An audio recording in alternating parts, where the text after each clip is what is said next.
Oke, jadi ini adalah tentang torsi. Nah,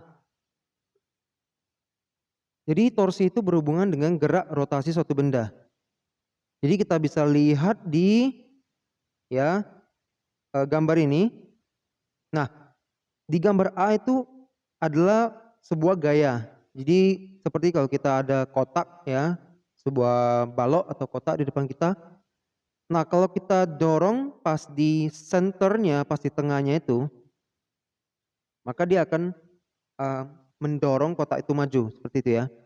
Nah, tetapi kalau kita dorong pas di ujung atasnya seperti di gambar C ini ya, maka apa yang terjadi? Dia akan apa istilahnya ya? Berguling, betul ya? Nah, atau dalam istilah fisika namanya berotasi. Nah, jadi gerak rotasi ini ya, kemampuan suatu gaya untuk menyebabkan benda berotasi itu yang dinamakan torsi. Jadi torsi itu ada fungsinya adalah untuk mengukur. Nah, jadi kemampuan untuk suatu gaya dia bisa menyebabkan benda itu berotasi atau tidak seperti itu. Ya, rotasinya dengan momentum atau kecepatan bagaimana itu nanti akan dibahas. Jadi di sini ada diagram ya. Nah, ini kira-kira diagram yang menunjukkan perputaran. Kita bisa skip ini dulu ya. Saya akan langsung ke sini bagian ini ya. So, torsi disebut juga momen gaya merupakan besaran vektor katanya. Jadi besaran vektor itu apa? Besaran yang dia ada hubungannya dengan arah. Arah itu mempengaruhi dia. So, kalau di torsi pengaruh arah itu bagaimana? Jadi kalau misalnya saya misalkan nih, tadi ada gambarnya di bawah saya lihat. Nah, ini nih. Ya, saya ke bawah sebentar. Nah, kalau GF1 ini arahnya kan dari atas. Nah, apa efeknya terhadap balok ini? Maka dia akan berotasi, benar ya? Akan berputar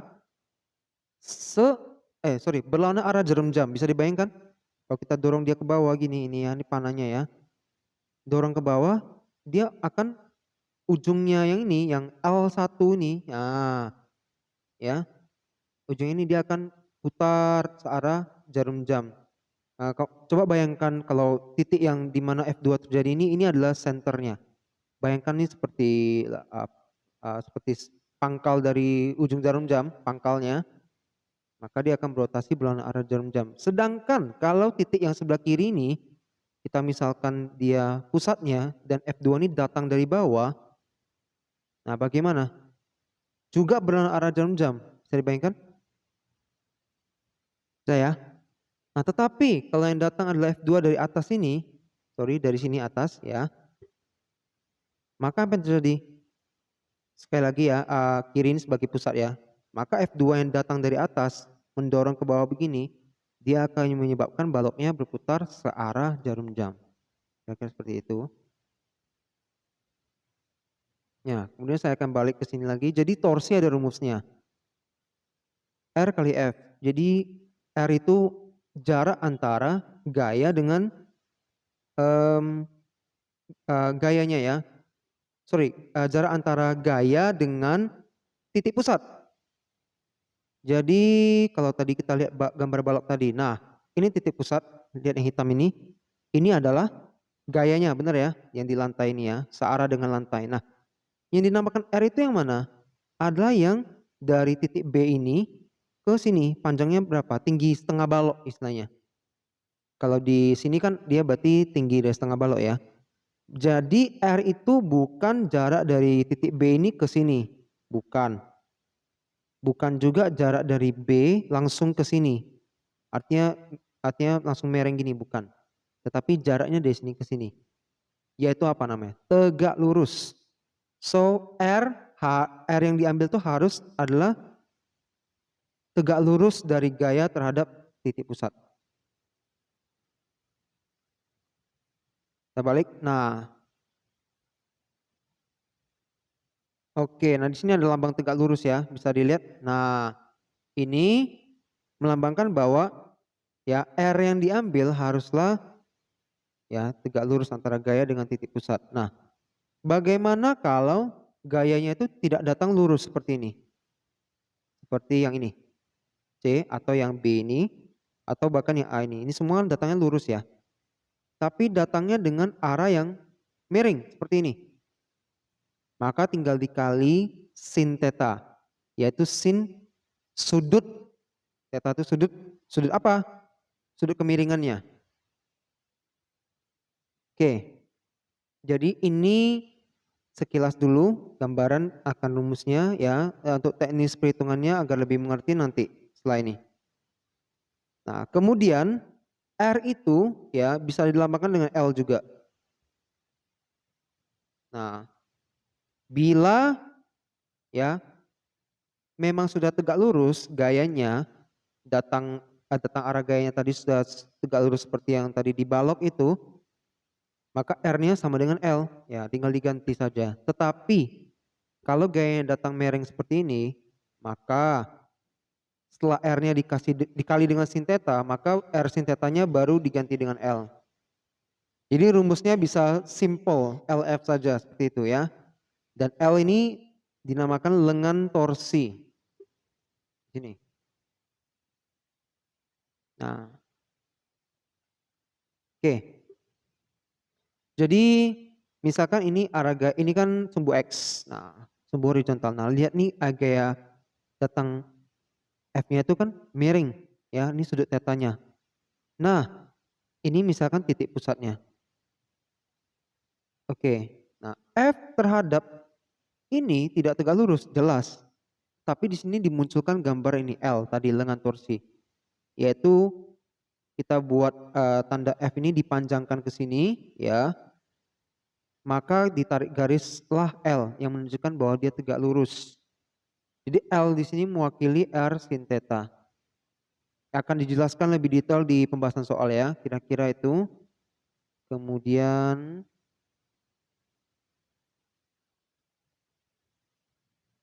oke.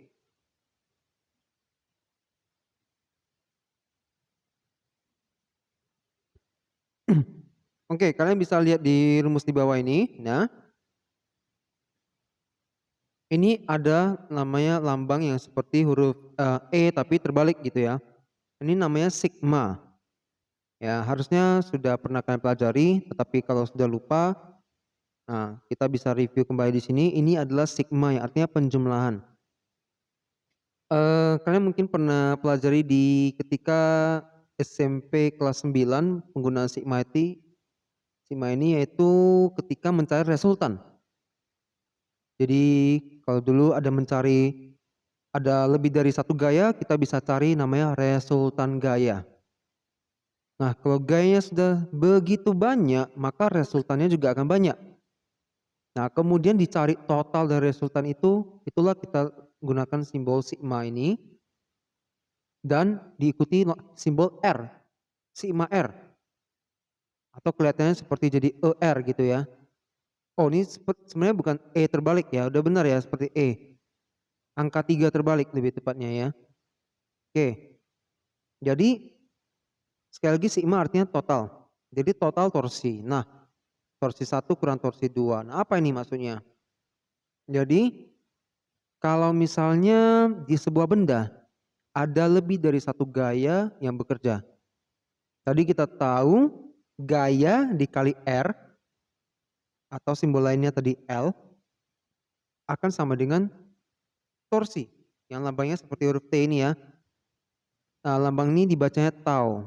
Jadi kalian boleh baca dengan tau, sigma tau. F kali L atau R akan sama dengan torsi. Berarti kalau ada dua gaya akan ada dua torsi. Nah, lihat di sini. Ini ada F1, ada F2.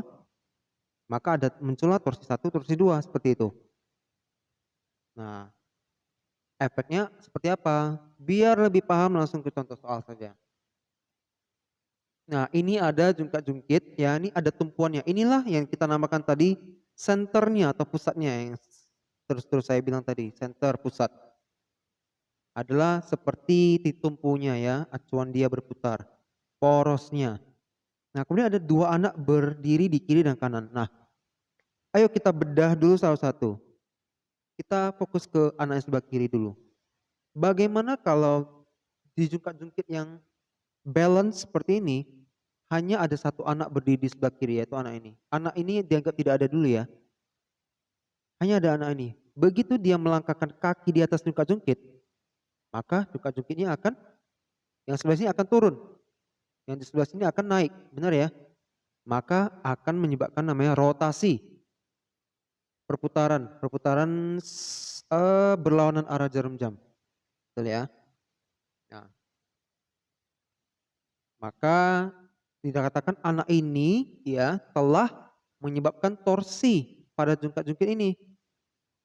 Nah, tadi torsi kan rumusnya F kali R ya, berarti harus ada gaya, harus ada R, apa? Jaraknya. Nah, jaraknya sudah ada jelas di soal, 0,5 meter. Nah, kalau gayanya apa ya? Nah, gaya itu sama dengan berat benda. Jadi seperti ini. Kalau sekarang saya dalam posisi berdiri, saya mau mendorong meja yang ada di depan saya memakai tangan saya, maka F di sini adalah kekuatan dari tangan saya. Nah, tetapi kalau misalnya nih saya duduk di atas badan teman saya kan bisa sakit juga ya, merasakan kesakitan akibat gaya berat yang disebabkan oleh berat badan saya. Jadi makanya berat badan itu bisa jadi gaya juga kalau dia arahnya itu ke bawah. Ya. Jadi F di sini adalah 200. Kenapa 200 bukan 20 kilogram? Ya, ingat berat itu massa kali gravitasi. 20 kan kilogram massa. Gravitasi kan biasa 10 ya. Jadi 20 kali 10, 200. Atau ya di soal ini dia kali dengan gravitasi 9,8 diambilnya ya. Ya nggak apa-apa. Sebenarnya kalau mau gampang sih kita ambil 10 ya, lebih cantik angkanya.